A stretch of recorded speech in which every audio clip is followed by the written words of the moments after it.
Le Leica Q3 pour les débutants.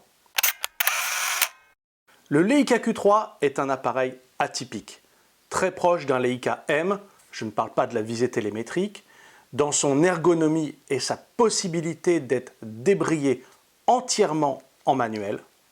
Cet appareil convient aux plus avertis et aux plus avancés d'entre vous. Mais contrairement justement au Leica M, le Leica Q3 peut être configuré en tout automatique ou en semi-automatique avec des programmes aidant à la prise de vue, ce qui en fait un appareil photo entièrement adapté aux débutants, je dirais même aux grands débutants.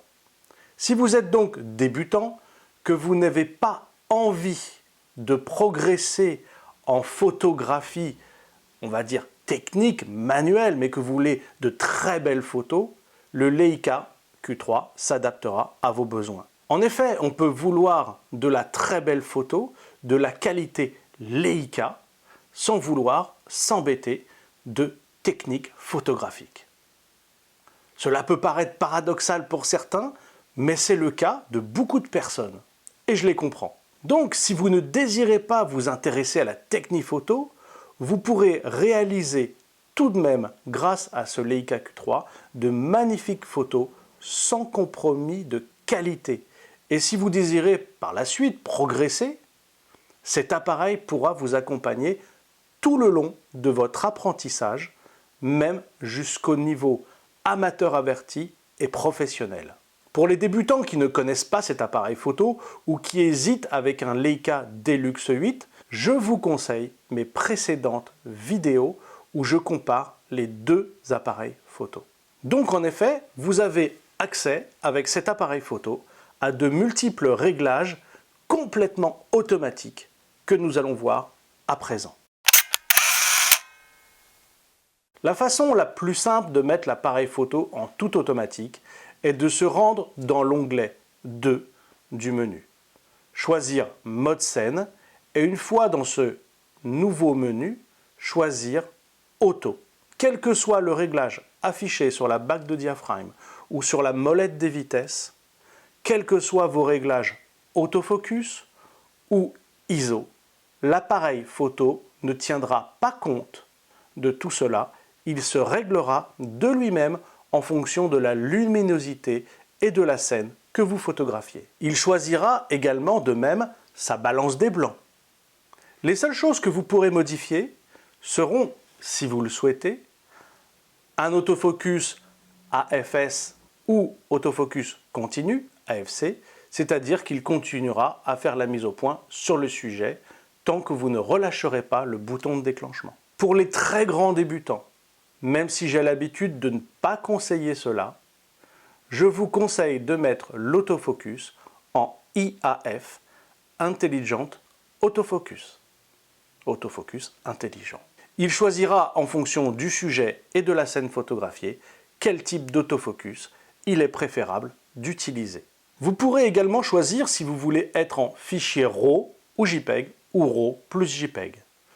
Pour les très grands débutants ou ceux qui ne souhaitent pas passer du temps à corriger leurs photos sur ordinateur, je conseille le mode JPEG. Vous pourrez aussi choisir à l'onglet 3 du menu d'avoir le contrôle de la perspective active, c'est-à-dire en le mettant sur marche. Voici la première façon d'utiliser le Leica Q3 lorsque l'on est débutant ou grand débutant. Dans le menu Mode scène, vous pouvez également choisir des positions automatiques, certaines dédiées à des situations.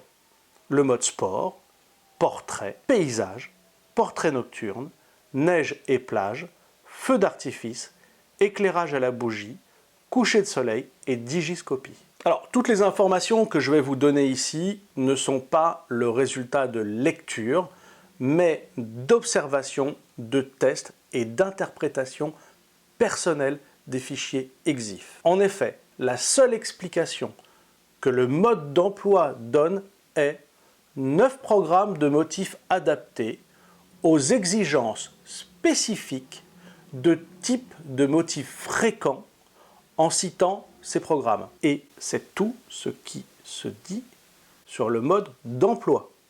Débrouillez-vous avec ça. Par exemple, en mode sport, j'ai constaté qu'il privilégie une vitesse élevée, ce qui semble tout à fait normal. Je vous conseille quand même, dans ce mode, de programmer un autofocus continu, c'est-à-dire AFC. En mode portrait, les rendus seront un peu plus doux, la netteté moins prononcée. Alors, il programmera de lui-même l'autofocus avec la reconnaissance des visages et des yeux. Alors, en mode paysage, ce sera le contraire, ce sera une netteté accrue et des contrastes plus importants. Pour le mode paysage, il va chercher à faire la mise au point le plus loin possible. Alors, contrairement à ce que l'on pourrait penser, je n'ai pas constaté de différence entre le mode portrait et le mode paysage sur la profondeur de champ. J'aurais pensé qu'il aurait privilégié une profondeur de champ courte pour le portrait et une profondeur de champ très grande pour le paysage. Ce n'est apparemment pas le cas dans tous les tests que j'ai réalisés. Le mode portrait nocturne, la seule différence que j'ai remarquée avec le mode portrait est que la balance des blancs ne corrige pas la température de couleur ambiante, mais au contraire, l'amène à une dominante rouge et jaune, qui est très sympa d'ailleurs. Ça réchauffe votre photographie. Le mode neige-plage, ce mode permet légèrement de surexposer la photo afin que la cellule ne se laisse pas piéger par la forte luminosité de la scène et donc sous-expose trop la photo. Le mode feu d'artifice permet de réaliser des poses longues. Je vous conseille bien entendu d'être sur trépied. La stabilisation de l'appareil photo sera coupée automatiquement. Je vous rappelle que lorsque nous sommes sur trépied, il est nécessaire de couper la stabilisation optique. En mode scène, nous trouvons également le mode éclairage à la bougie. Ce mode donne un contraste léger, une très légère netteté et une saturation des couleurs faible. L'ambiance, la température de couleur est réchauffée afin d'obtenir une image chaude, c'est-à-dire dans les teintes rouges et jaunes. Pour le mode coucher de soleil, la mise au point est réglée comme pour le mode paysage, au plus loin de la scène.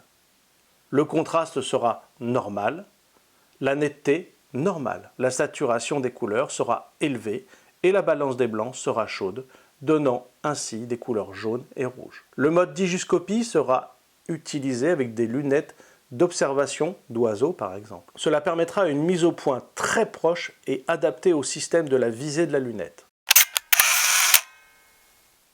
La troisième manière de se servir de cet appareil photo comme débutant et ne pas se servir des programmes vus jusqu'alors, c'est de se servir du mode programme. Dans le menu, à l'onglet 2, lorsque l'on sélectionne mode scène, il faut choisir la première possibilité, le mode PASM.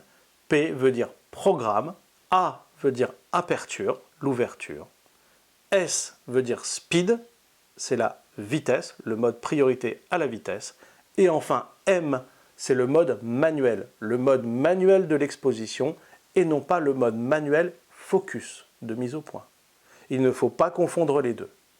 J'explique tout cela très bien dans la masterclass du Leica Q3. Donc, en ayant choisi ce mode, nous allons placer la bague de diaphragme sur A, puis la molette des vitesses sur A. Nous serons en mode programme.